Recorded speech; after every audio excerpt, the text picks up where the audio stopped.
क्या आप जानते हैं कि सेल को डिफरेंट फंक्शंस परफॉर्म करने के लिए क्या चीज एनर्जी देती है? सेल के डिफरेंट फंक्शंस को क्या कंट्रोल करता है?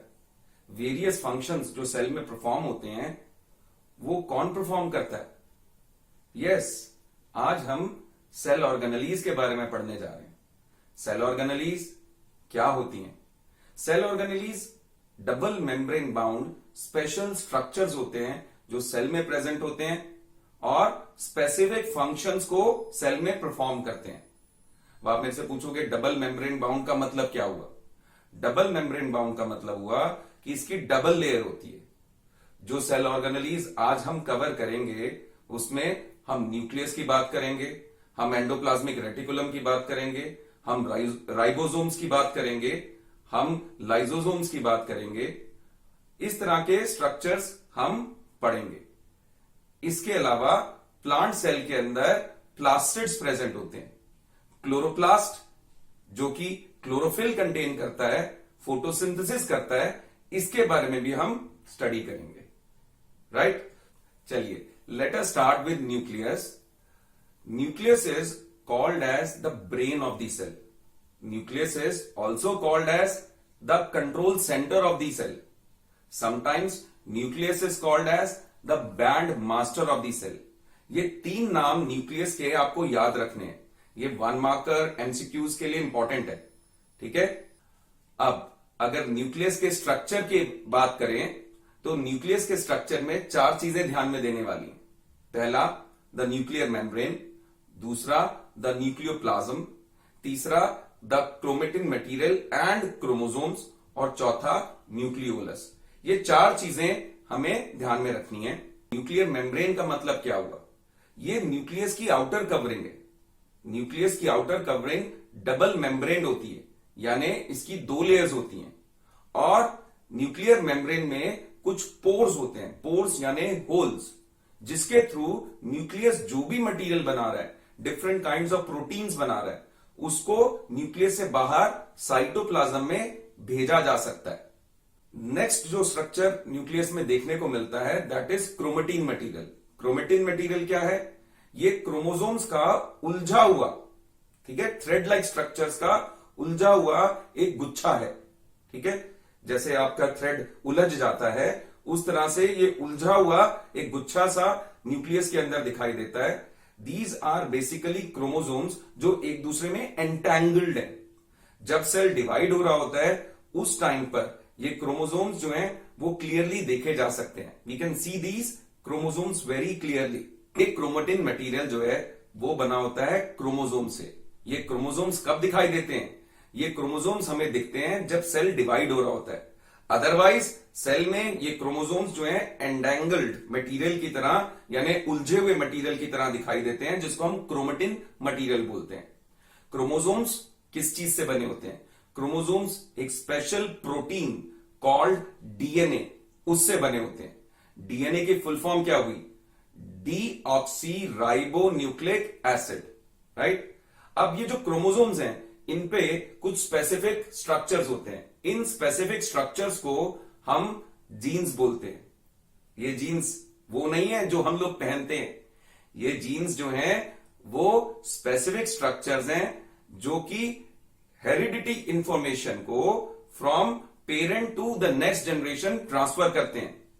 आपकी आईज का कलर, आपका बॉडी का स्ट्रक्चर, ये कैसे डिफाइन होता है? ये जीन्स ही हैं जिसमें ये सारी इंफॉर्मेशन होती है जो पेरेंट से आगे ऑफस्प्रिंग तक पहुंचती है।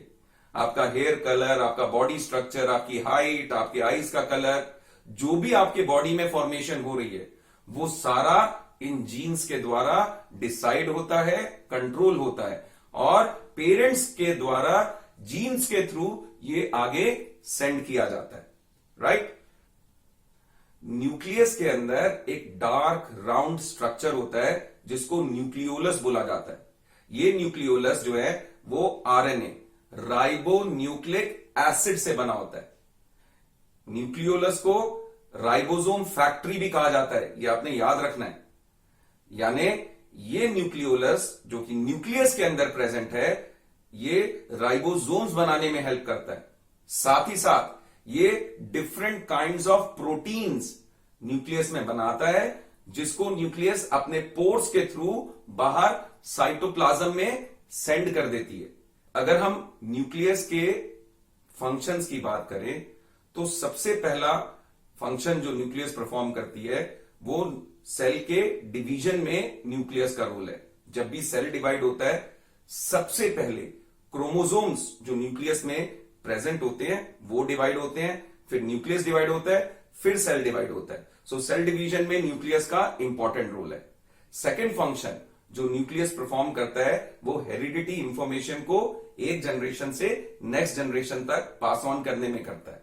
इसके अलावा न्यूक्लियस जो है वो डिफरेंट एक्टिविटीज सेल की कंट्रोल करता है।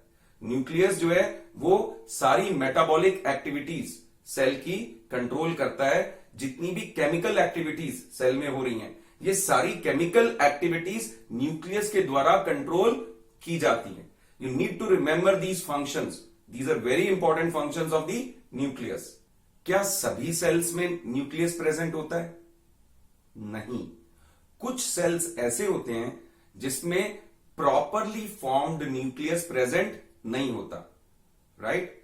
सो न्यूक्लियस की प्रेजेंस और एब्सेंस के बेसिस पर हम सेल्स को ब्रॉडली दो कैटेगरीज में डिवाइड कर सकते हैं। पहला प्रोकैरियोटिक और दूसरा यूकैरियोटिक। नाउ प्रोकैरियोटिक सेल क्या है? प्रोकैरियोटिक को अगर हम डिवाइड करें इस वर्ड को, तो प्रो मतलब प्रिमिटिव और कैरियोटिक मतलब न्यूक्लियस।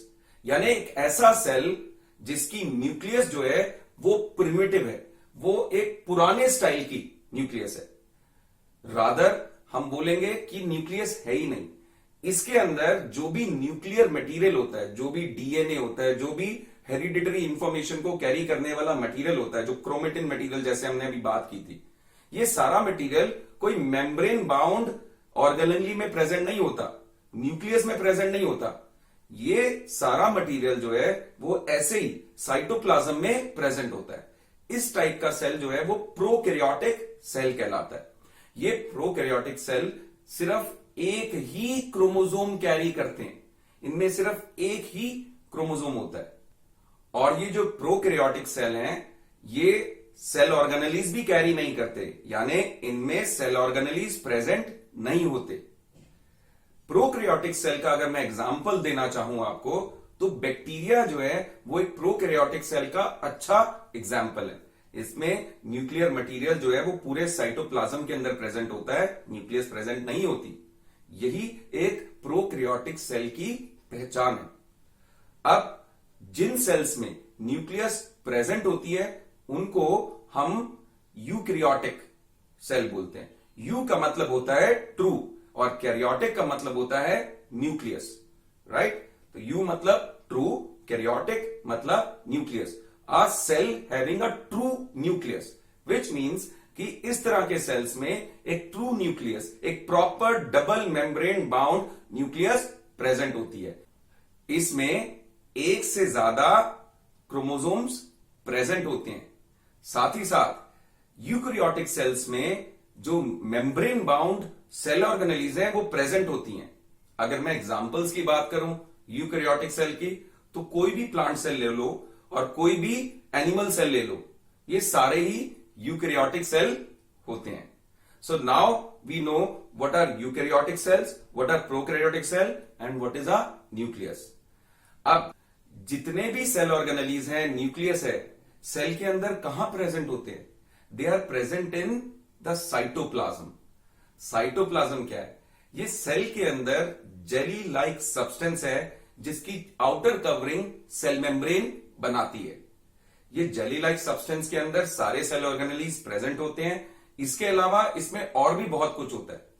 90% जो इसमें मटेरियल होता है वो वाटर होता है। इसके अलावा इसमें proteins, lipids, fats, carbohydrates, vitamins, minerals, ये सारी चीजें इसमें प्रेजेंट होती है। साइटोप्लाज्म के अगर हम फंक्शंस की बात करें तो cytoplasm is called as the site of all metabolic activities. यानी क्या? वेरियस केमिकल रिएक्शंस जो सेल में हो रहे हैं ये साइटोप्लाज्म के अंदर ही होते हैं। इसके अलावा cytoplasm is also store house of various substances, मैंने बात की इसकी। और साथ ही साथ जितनी भी सेल ऑर्गेनेलीज हैं ये साइटोप्लाज्म में ही प्रेजेंट होती हैं। साइटोप्लाज्म जो है वो डिफरेंट सब्सटेंसेस को पूरे सेल में अलग अलग जगहों तक पहुंचाने में भी हेल्प करता है, यानी ये ट्रांसपोर्ट में भी इसका रोल है। ठीक है, सो ये रहा साइटोप्लाज्म का concept. With this, we come to the end of this part of fundamental unit of life.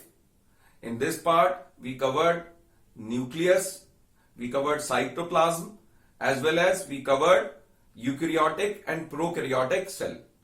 We will be continuing with more cell organelles in the next part of this series, fundamental unit of life.